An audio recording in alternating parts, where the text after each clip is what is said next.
많은 사람들이 사주를 보고 이름을 바꿉니다. 운의 흐름을 바꾸고 싶어서입니다. 그런데 우리는 매일 여러분은 왜 글씨를 바꾸고 싶어 하시나요? 단순히 예쁘게 보이기 위해서일까요? 아니면 어딘가 모르게 이 글씨로는 안 될 것 같다는 느낌 때문일까요? 많은 분들이 글씨를 교정하려는 이유를 물어보면 이렇게 말합니다. 제 글씨를 보면은 제 모습이 싫어요. 좀 더 단정해 보이고 싶어요. 흐트러진 제 삶을 정리하고 싶어요. 저는 이 말을 들을 때마다 확신합니다. 사람들은 글씨 모양을 바꾸려는 게 아니라 자기 삶의 방향을 바꾸고 싶은 것이라고. 우리는 보통 이렇게 생각합니다. 글씨는 뇌에서 나온 결과다. 맞습니다. 그런데 여기서 중요한 지점이 있습니다. 뇌는 반복되는 행동에 의해 다시 구조화됩니다. 즉, 글씨가 뇌에서 나오지만 반대로 그 글씨를 의식적으로 바꾸면 뇌의 사용 패턴도 달라질 수 있습니다. 그래서 저는 글씨를 단순한 표현이 아니라 훈련 도구라고 말합니다. 여기서 필적하게 한 가지 예를 들어보겠습니다. 가로선이 길게 뻗는 사람의 글씨를 보면 대체로 인내심이 강한 경향이 있습니다. 왜일까요? 가로선을 길게 쓴다는 건 손의 움직임을 끝까지 끌고 가는 습관입니다. 중간에 멈추지 않고 균형을 유지하면서 끝 지점까지 힘을 전달합니다. 이 행동 패턴은 성향과 연결됩니다. 일을 하다가도 쉽게 포기하지 않는 사람, 감정이 올라와도 한 번 더 참고 가는 사람, 가로선은 버티는 힘이 상징입니다.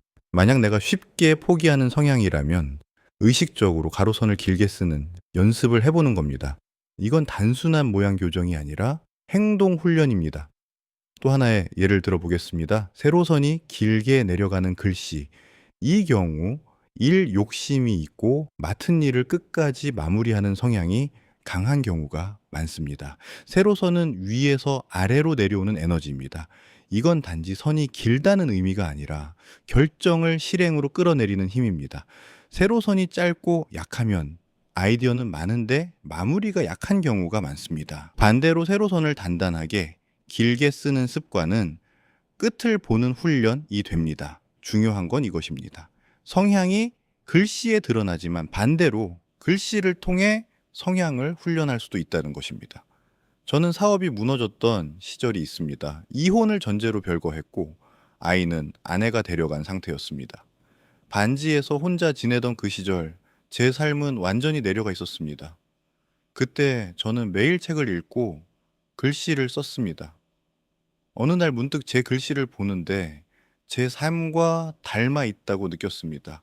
획이 짧고 힘이 없고 마무리가 흐트러져 있었습니다. 그때 저는 결정했습니다. 글씨부터 바꾸자. 가로선을 길게 쓰기 시작했습니다. 세로선을 끝까지 내려 쓰기 시작했습니다. 그리고 한 문장을 또박또박 적었습니다. 나는 가족과 다시 함께 살 집을 마련한다. 그 문장을 반복해서 썼습니다. 그리고 변화가 시작되었습니다. 몇 개월 뒤 가족과 함께 살게 되었고 3년은 아니었지만 7년 만에 집을 마련했고 가족과 함께 행복하게 살고 있습니다. 저는 그 시간이 우연이라고 생각하지 않습니다. 글씨를 바꾸는 동안 제 생각의 방향도 바뀌었기 때문입니다. 많은 사람들이 사주를 보고 이름을 바꿉니다. 운의 흐름을 바꾸고 싶어서입니다. 그런데 우리는 매일 글씨를 씁니다.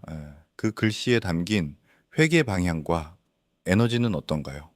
기운서체는 예쁜 글씨가 목적이 아닙니다. 회계 길이, 힘의 중심, 균형의 구조를 통해 에너지의 방향을 설계하는 것입니다.